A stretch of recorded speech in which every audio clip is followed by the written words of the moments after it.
In the dark corner of the galaxy, a small planet named Varela cried for help. Its green skies were filled with smoke, its rivers were poisoned, and its people were dying. The enemy had no face, no voice, only destruction. They came without warning, and left nothing behind.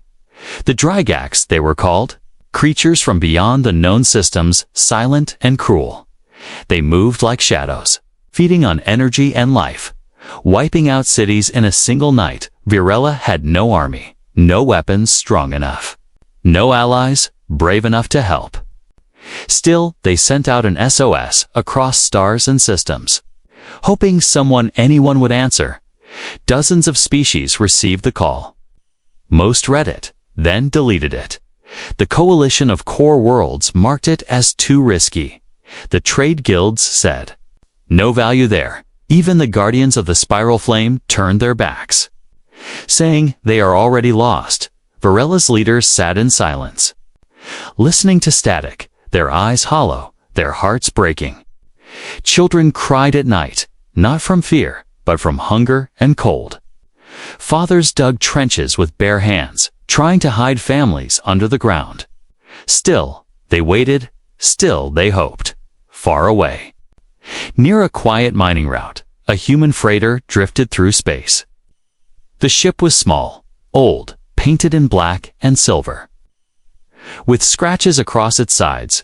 Inside, Captain Reed sipped weak coffee, his boots on the console, bored, watching the stars.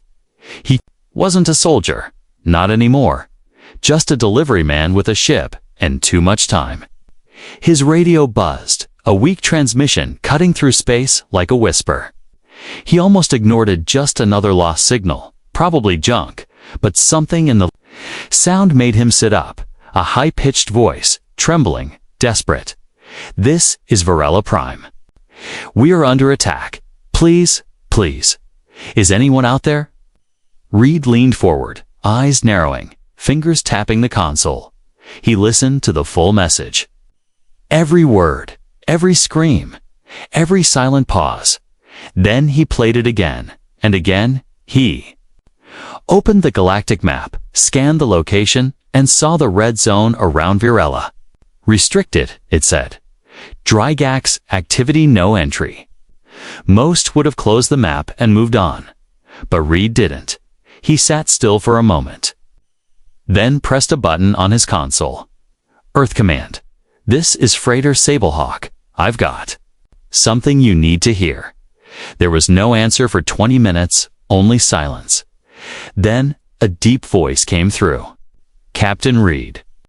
Send the file. He did. Hours passed. Then, suddenly, his ship was locked in a tractor beam. A giant shadow appeared above him. The Earth defense carrier, Saul's Wrath. Humanity had listened. Reed was brought aboard. The Admiral himself came to meet him. "You know what you've done, Reed?" The Admiral asked. "I just pressed send." Reed replied, and so, the plan was born in silence. Earth Command held a secret meeting. Only a few knew the truth. The world leaders voted. And for the first time in galactic history, humanity answered. A call for help, not for trade, not for politics, but because someone needed them. They didn't broadcast their mission. They didn't ask for payment. They just moved a fleet of medical ships, food carriers, mobile shelters, and war cruisers left Earth under heavy silence. No news channels reported it, no flags waved, no music played. But in every ship, the humans knew someone was dying out there, and they were going to stop it. On Varela, another day passed. The sun rose over broken homes and burned trees. A mother whispered to her child, "Maybe today someone will come." The child, too weak to cry, closed her eyes. Then the sky roared. A new sound, not of the Drygax, but of vengeance, strong and fast.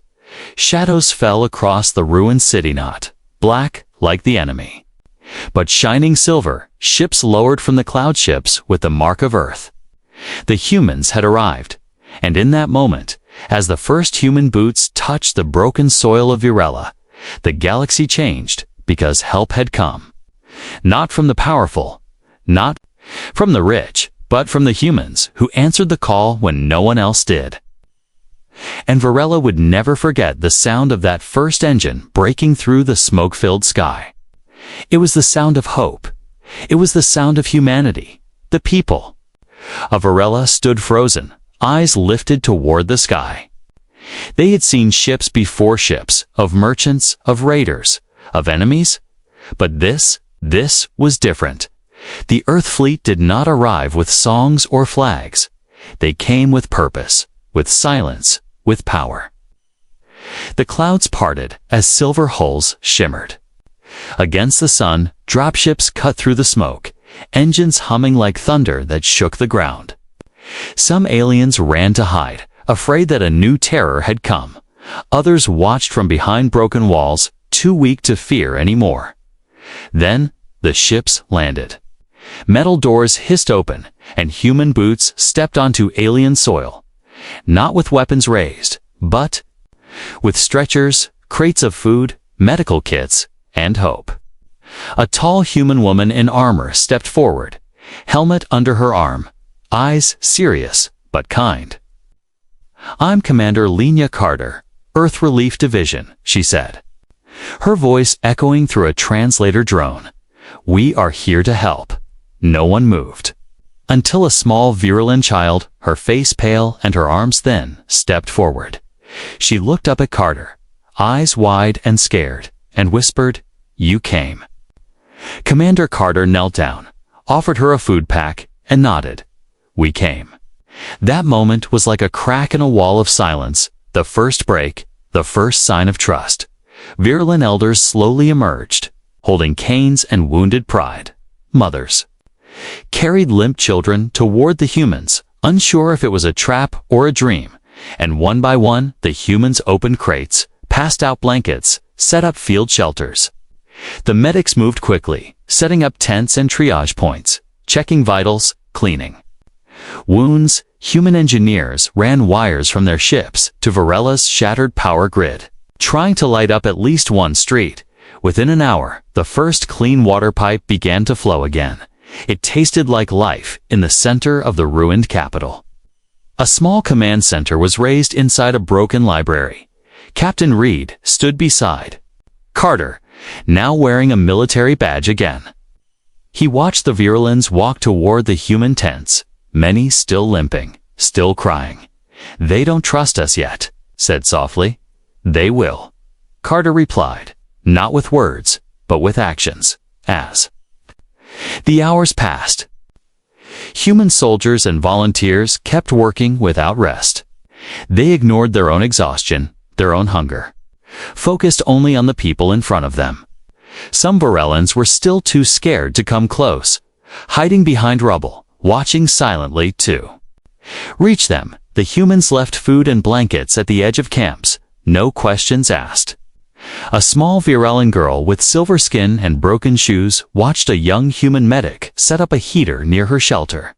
The human didn't speak, just smiled and placed a soft cloth down before walking away. That night, for the first time in weeks, warmth returned to Varela. Not from the sun, but from something deeper.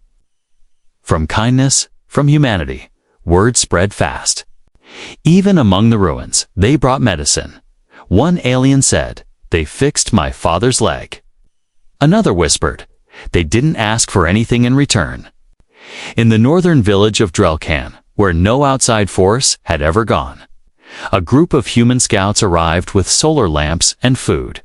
The village elder, old and half-blind, touched the lamp and asked, "Why?" The lead scout, a man named Luis Torres, simply said, "Because no one else came." The elder wept. Even animals, weak from hunger, were fed by the humans, who treated every life as precious. Some alien warriors, once proud defenders, now broken by loss, offered to help the humans with security. Together, they built walls. Not to shut others out, but to keep danger away. Commander Carter watched from her station inside the library. The screens glowed with maps, signals, and numbers. But her eyes stayed on one corner, small camera feeds showing children, human and alien, playing near a rebuilt fountain. "This," she said, pointing to the screen, "is why we came." Captain Reed nodded, drinking water for the first time in hours. He had never felt more tired and, never more alive, back on Earth. The public still didn't know the full story. Only a few whispers had escaped, rumors of a mission deep beyond the safe zones. But to the people of Virella, this was not a rumor. This was real. The stars had betrayed them. The rich powers had abandoned them. But the humans came, quietly, bravely, without asking why, and in doing so, they reminded Virellanon, the galaxy, of something that had been forgotten for too long, that sometimes the greatest power is simply showing up and meaning it. The skies of Virella were quiet for 3 days. People started to believe the nightmare was over. Fires were put out, tents raised, wounded, treated. Children laughed again, a sound that had vanished weeks ago. The humans kept working, side by side. With the Virellans rebuilding, small things arose here. A roof there, but deep in space, something stirred. The Dregax had noticed. They were not creatures of reason or mercy. They were instinct, hunger, and wrath, wrapped in black metal shells and cold silence. And they were angry. They saw Earth's ships. Earth's soldiers, Earth's kindness. To the Dregax, kindness was weakness. They returned. It began with a flicker in the sky. Commander Carter stood near the old library, reviewing plans with Captain Reed. When the first warning came, multiple unidentified signals inbound, said a young officer at the comms post. How many? Carter asked. 17. No 24 ships.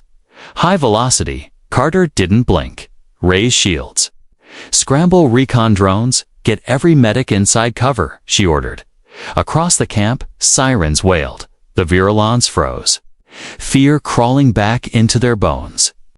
They remembered the sound of fire, the scream of engines, the fall of their world. But now, something was different. The humans were not running. Gunships lifted from behind sandbag walls.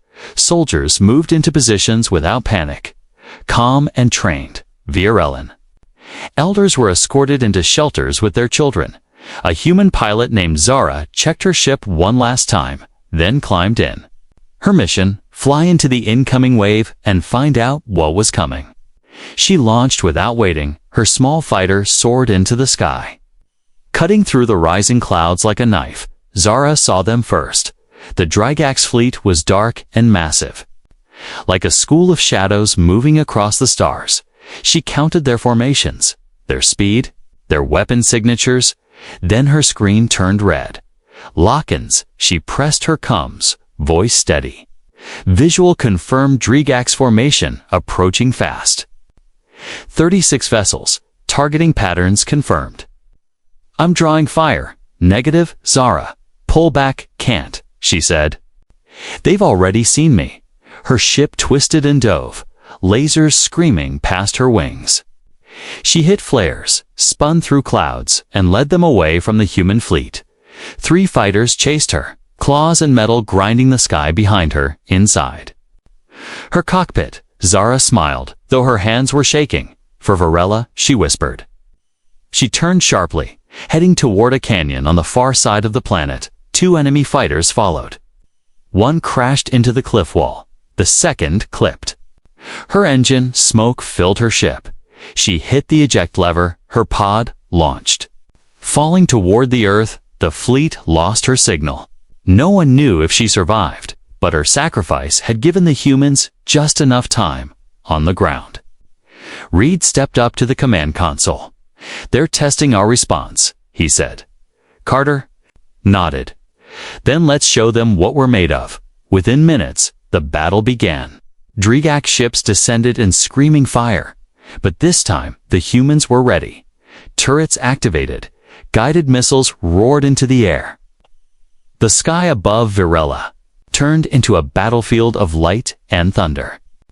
Virellan warriors, once broken and defeated, now picked up weapons beside human soldiers. They had seen the humans bleed for them. Now they would fight with them. The Dregax landed small strike units on the ground, fast and deadly. But even on the ground, humanity did not break.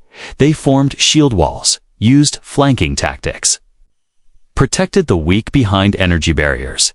A young Virellan boy, no more than 12, carried water to the soldiers, refusing to hide. Human medics patched wounds in the middle of fire zones, their hands steady.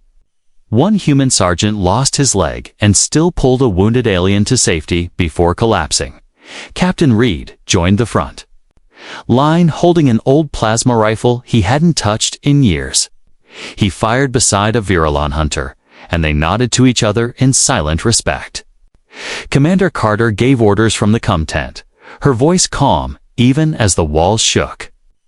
The enemy was strong, fast, brutal, but the humans were something else. They were stubborn.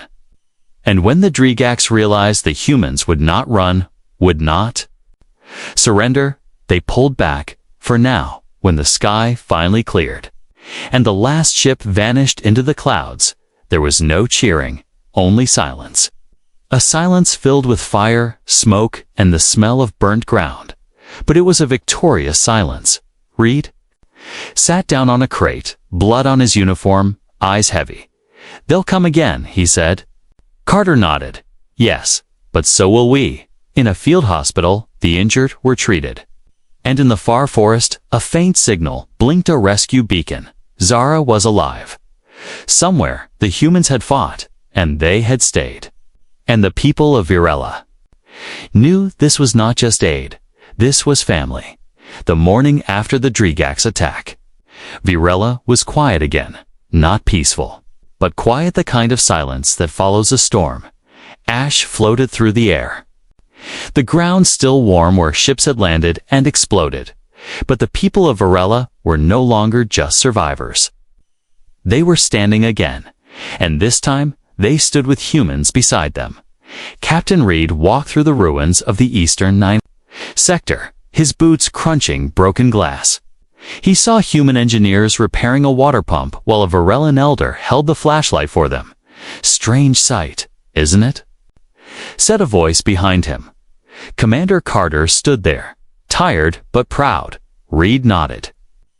"We've built something here." Carter looked at the sky, "and we'll need to defend it." The Dregax had only tested their strength before, but Earth Command knew what was coming next. This would not be a raid. It would be war over the next 2 days. The humans turned the ruins into defenses. Old stone buildings became bunkers. Metal from destroyed ships was used to reinforce walls. Civilians were trained to carry supplies, too. Spot enemy scouts to keep radios charged.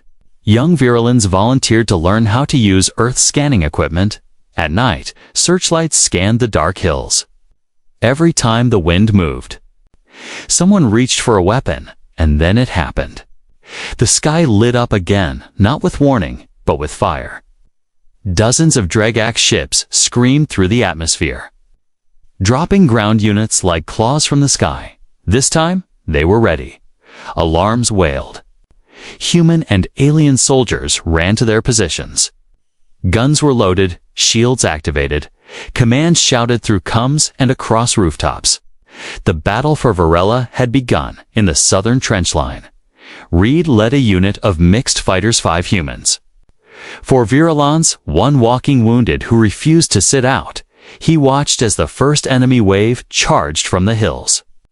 They were tall, armored in black, bone-like plating, their faces hidden. Their voices like screeches and echoes, but the line held. Human rifles fired in bursts. Virellan archers shot plasma arrows over the ridge. Dregax fell, but more came. In the Western District, Carter coordinated airstrikes with precision. Zara, now recovered and flying again, led a group of Earth fighters into the heart of the enemy formation. "We'll cut their line," she said calmly. "Follow my lead." Her ship spun through enemy fire like lightning, dropping explosives on key targets on the ground. A medic named Soren carried 2 injured aliens through smoke and chaos. He didn't ask for help, didn't wait for backup. He just ran, bullets flying past him. In the central square, children hid under stone benches guarded by human troops. One soldier, barely older than 18, gave his body armor to a small alien girl and told her, "You're safer than me now." A Dragax scout unit broke through the northern fence but found themselves in a trap. Virellan hunters, guided by human motion sensors, ambushed them from the rooftops. Every corner of the city became a battlefield.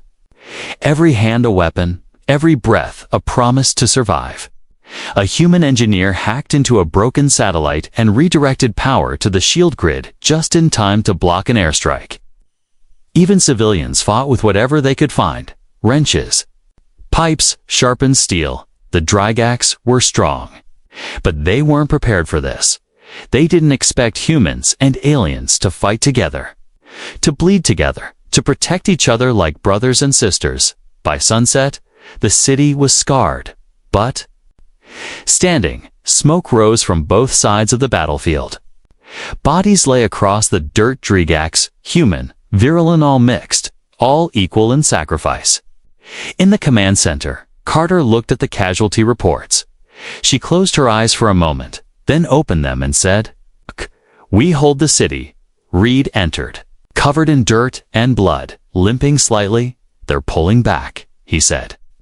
"We hit them harder than they thought we could, but they'll be back," Carter replied. Reed looked at the flag of Earth hanging from a damaged wall, next to the Virellan crest that someone had painted beside it. "Then we'll be ready," he said. That night, there was no celebration, no music, no joy, but there was something stronger. There was unity. People shared food in silence, patched wounds in candlelight, and whispered stories of bravery. One child asked a human soldier, "Are you heroes?" He smiled and said, "No, we're just people who don't walk away." And in that burned city, among broken stone and glowing embers, something was reborn. Not just hope, but trust. And the galaxy, watching from a distance, began to whisper. New question: who are these humans? Who fight for others like their own? The city was quiet again, not peaceful, but full of tired hearts, sore bodies, and eyes that refused to close. The battle had been won for now, but the cost was heavy. Dozens of humans and Virellans had fallen side by side, buried quickly under moonlight, marked by stones and prayers. Commander Carter stood alone at the edge of the southern trench, staring at the stars. She knew the Dragax would return. And next time, they would not just try to break the walls, they would try to break. The spirit in a small field tent, Zara sat with a bandage around her arm. Staring at the ground, she had survived the last battle. But something inside her felt unfinished, like her fight was not yet done. Captain Reed entered the tent, his face dusty, his jacket torn. "They'll hit us again in less than a day," he said softly. Zara nodded. "I know." "We need eyes in orbit," he continued, "but all our satellites are fried. And no drone can fly that far without being shot down." Zara looked up, her eyes already making the decision. "I'll take the scout ship," she said. Reed frowned. "That's a suicide run, maybe," she replied. "But it's the only way we'll see them coming before they land." Reed didn't argue, because he knew she was right. And because he knew she had already made up her mind. That night, while the camp slept, Zara prepped the small recon vessel herself. The mechanics offered to help, but she refused. She checked every bolt, every wire, every fuel line, and then climbed into the cockpit. Before takeoff, she sent a private message to Carter: "If I don't make it back, tell them I did it for all of us." The engines roared to life, and the ship lifted quietly into the sky. A few Virellans saw the fire trail and whispered prayers in the ancient tongue. Up above, beyond the clouds, Zara's ship entered the black sea of space. The silence there was heavier than any on the planet. Her hands trembled once, then stilled as she guided the ship toward the outer ring of orbit. Within 10 minutes, she saw them. Dragax ships, huge, dark. crawling across space like beasts, searching for prey, at least 50 strong, in perfect formation, heading straight. For Varela, she activated the ship's stealth sensors, snapped high-res images, and began encoding the data. But the Dregax were already scanning. A sudden alarm blared. They had spotted her. "No turning back now," she whispered. The first missile hit her left wing, spinning the ship hard. Flames poured from the back. But she held the controls. "I'm not dying for nothing," she growled. She sent the full report back down to Varela's command center. On the surface, Carter stood by the receiver. Watching the data flow in, she did it. The tech whispered. "We have everything, numbers, positions, even fleet types. But..." Then the screen turned to static. "She's hit." Another voice said, "We lost signal." Carter closed her eyes. Reed was silent, his fists clenched. In space, Zara's ship was falling, spinning like a comet, flames chasing her down. Her controls were gone, her engines dead, her breath fast and shallow. She looked once more at the stars, and then smiled. She had done it. She had bought them a chance. The ship disappeared in the atmosphere. A bright streak across the sky, seen by every eye on Varela. Some thought it was a shooting star. Others knew the truth.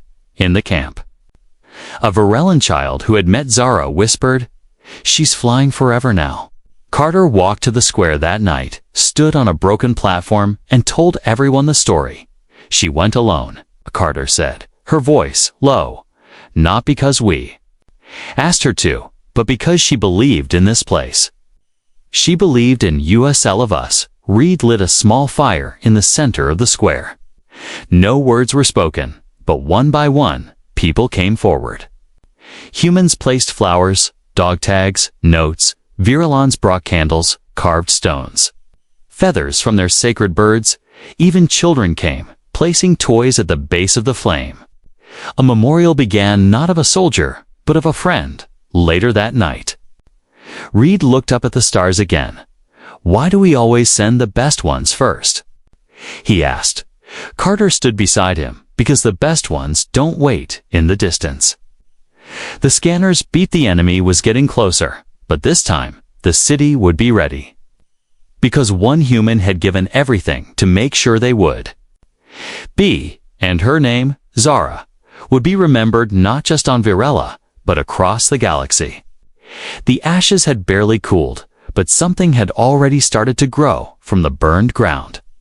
Not plants, not buildings, something more powerful. Trust, respect, and unity, the day after Zara's final flight. The people of Varela gathered in the main square once again. There was no cheering, no music, just quiet hearts standing shoulder to shoulder. Commander Carter stood at the front, beside Captain Reed, surrounded by human soldiers and Virulon warriors. Above them, the Earth and Virulon flags flew side by side, rippling in the wind. "I don't think they've ever done that before," Reed whispered, nodding at the two flags. "They haven't," Carter said. "This is new for all of us.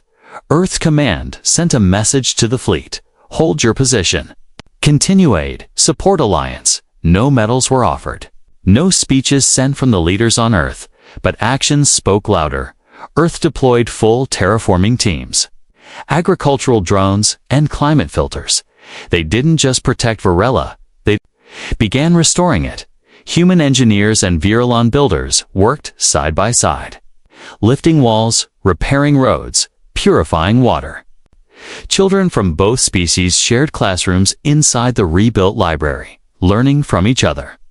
A human girl named Lyra taught a group of Varelan kids how to write their names in English. In return, a Varelan boy taught her how to climb the ancient crystal trees outside the city walls, back at the command tent. Carter opened a new line of communication, one not to Earth, but to the Galactic Council. She sent a message. Varela is alive, and Earth stands with her. The Council had ignored the first SOS. But this message they could not ignore, because now it came from Earth, and Earth had proven what others only promised, one by one, small ships began arriving from nearby systems. Some brought supplies, others came simply to look. They wanted to see if the stories were true. They saw a Virellan doctor stitching a human soldier's arm. They saw human farmers teaching aliens how to grow food in hard soil. They saw peace, not perfect, but real.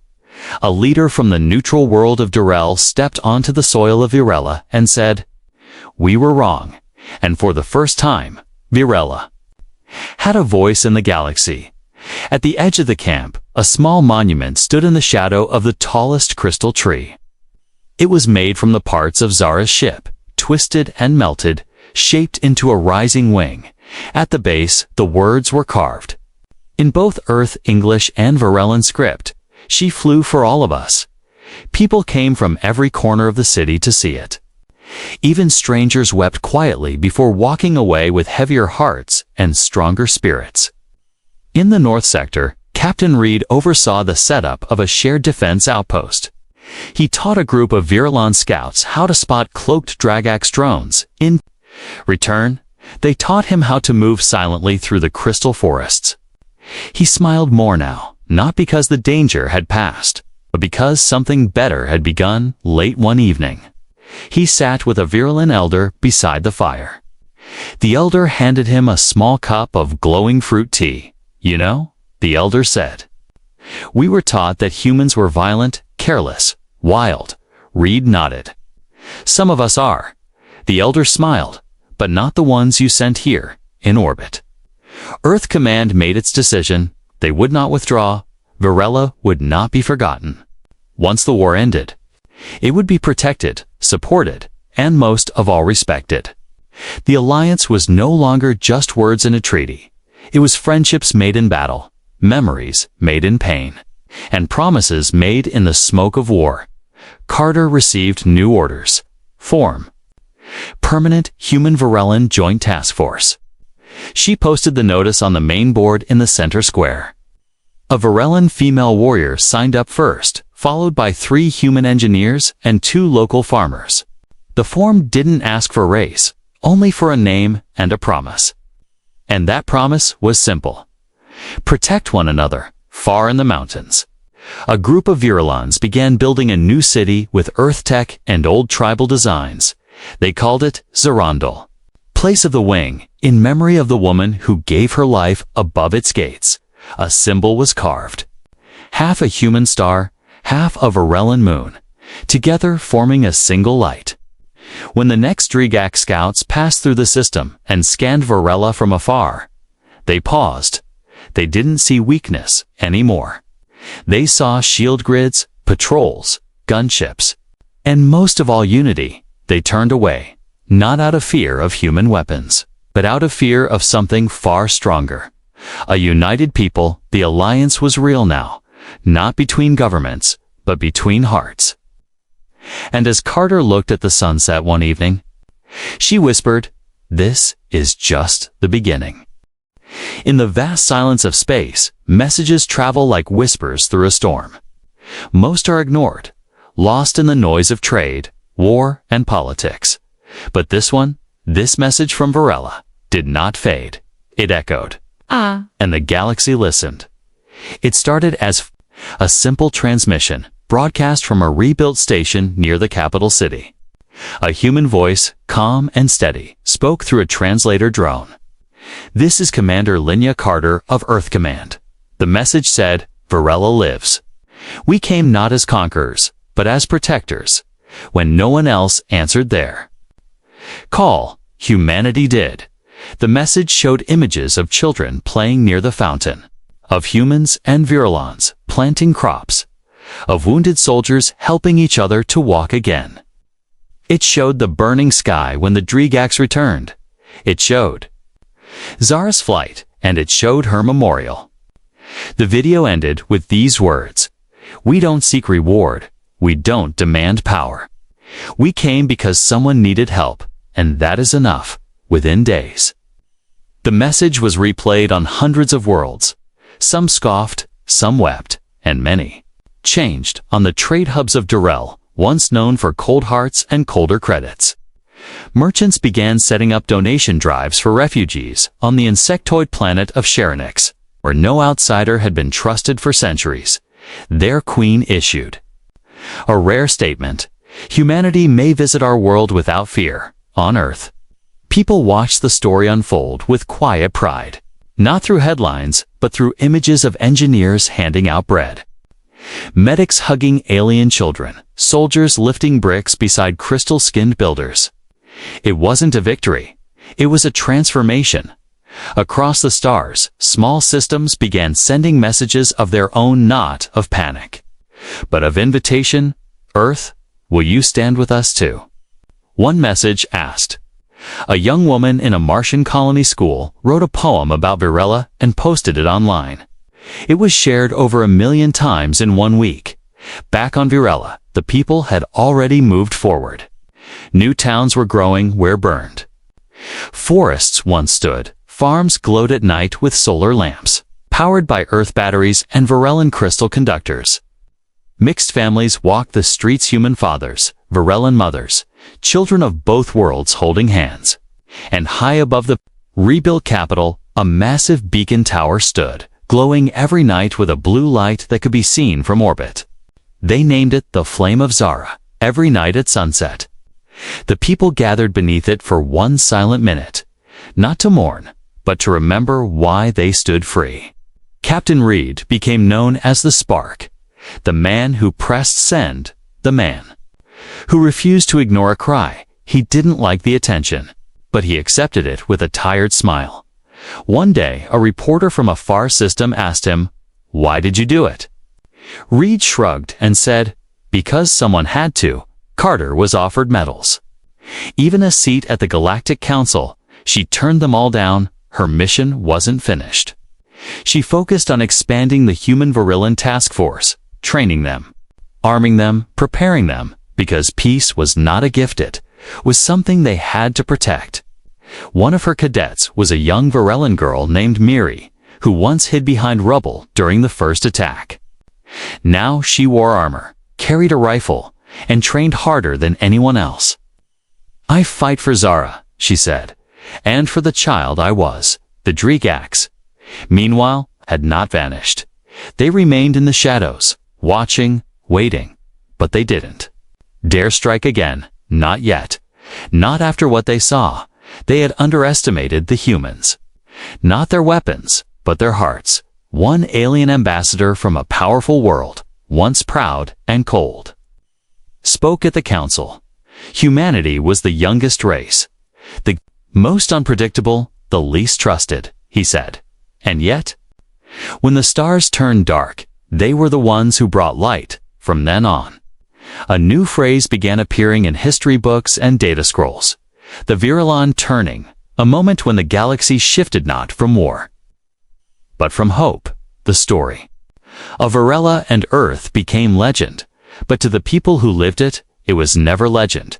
It was memory, it was pain, it was courage, it was sacrifice, and it was love, not of race, or blood, or species, but love of life. As Carter stood on a high tower one evening, looking at the orange sky, she heard the laughter of children echoing below.